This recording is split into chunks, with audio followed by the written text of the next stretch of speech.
Co-presented by Vimal. बोलो जुबान केसरी.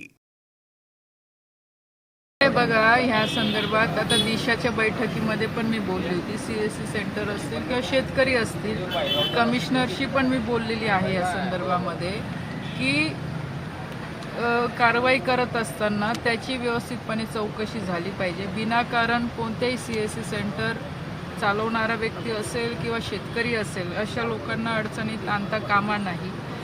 कारण की बऱ्याच वेळा असं होतं की जे जिओ टॅगिंग केलं गेलेलं आहे त्याचे पण एव्हिडन्स शेतकऱ्यांकडे आहे, किंवा जे सॅटेलाईटच्या माध्यमातून फोटो घेतले जात आहे ते कोणत्या तारखेचे आहेत, त्याचा कालावधी काय आहे ते पण बघितलं गेलं पाहिजे. कारण की बऱ्याच वेळा शेतकऱ्यांचं पीक निघून गेलेलं असतं आणि ते सॅटेलाईट इमेजमध्ये येत नाही, किंवा सॅटेलाईट इमेज आधीच्या असतात म्हणजे मागच्या वर्षाचा, त्याच्यामुळे बऱ्याचशा अडचणी येतात आणि नको त्या शेतकऱ्यांचं नुकसान याच्यामध्ये होतं.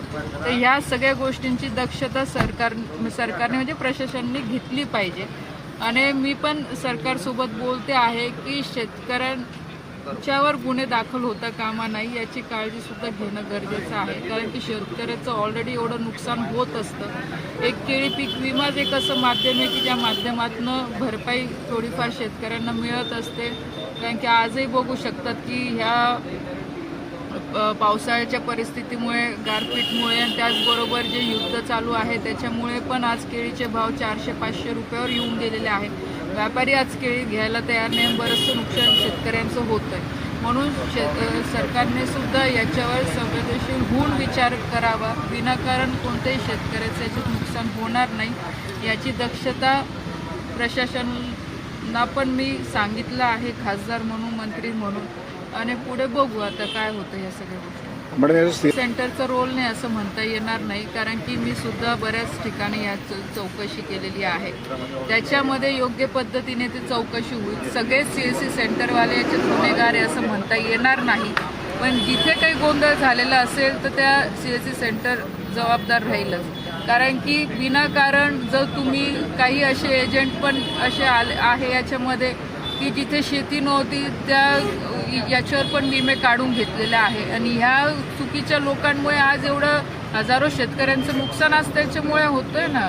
तर याची पण दक्षता CSC सेंटरच्या लोकांनी केलं पाहिजे. जर तुमच्याकडे पक्का एव्हिडन्स असेल, सातबारा असेल, त्याची नोंद असेल, त्याच्याशिवाय विमा काढायलाच नको. कारण की काही ठराविक एजंटमुळे आज हजारो शेतकऱ्यांचं याच्यामध्ये नाव येतं आहे, त्यांचं उगाच नुकसान आज होतं आहे. आणि आज आपण जळगाव जिल्ह्याची परिस्थिती बघू शकतो की केळी आपली हे मेन पीक आहे, केळीचं उत्पादक आपण घेत असतो, पण त्याला चॅलेंजेस पण तेवढ्याच आहेत. बऱ्याच वेळा गारपीट होते, पाऊस येतो, भाव कमी होतो, जे की आता सुद्धा तीच परिस्थिती शेतकऱ्यांची आहे. म्हणून विमा आपल्यासाठी खूप महत्त्वाचा आहे आणि त्याला काही ठराविक लोकांमुळे त्या विम्याच्या योजनेला गालबोट लागता कामा नाही याची काळजी घेणं हे नक्कीच गरजेचं आहे.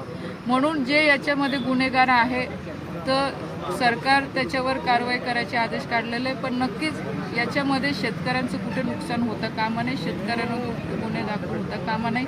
CSC सेंटरवाले जे आहेत, खरोखर ज्यांनी चुकीचं काम केलेलं आहे त्यांना तर या गोष्टीमध्ये अडचण येईलच, पण जे प्रामाणिक आहे, ज्यांनी केलेलं नाही आहे, नक्कीच त्यांच्या वतीने किंवा त्यांच्या बाजूने मी आज बोलायला तयार आहे किंवा मी नक्कीच त्यांची बाजू मांडेल. गुन्हे दाखल केले सरकार संदर्भात मी तेच सांगते. मी कमिशनरशी मी स्वतः बोललेले आहे. ते म्हणत आहे गुन्हे आम्ही काय दाखवले त्याचं व्हेरिफिकेशन केलं जाईल, पण जिथे आढळलं जाईल की जे CSC सेंटरने आता जर असे 200-300 विमे काढून घेतलेले आहेत की ज्याची कुठे नोंदच नाही आहे किंवा ते शेतकरीच तिथले नाही आहे, तर ह्या गोष्टीचं पण तर चेकिंग करावं लागेल ना. कारण आज हजारो शेतकऱ्यांचं याच्यामुळे नुकसान होत आहे.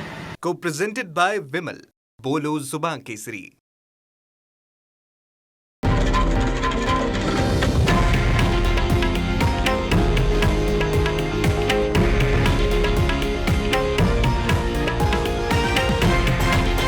हे आहे देशातील नंबर 1 न्यूज नेटवर्क आणि आपण पाहत आहात TV9 मराठी, एकमेव.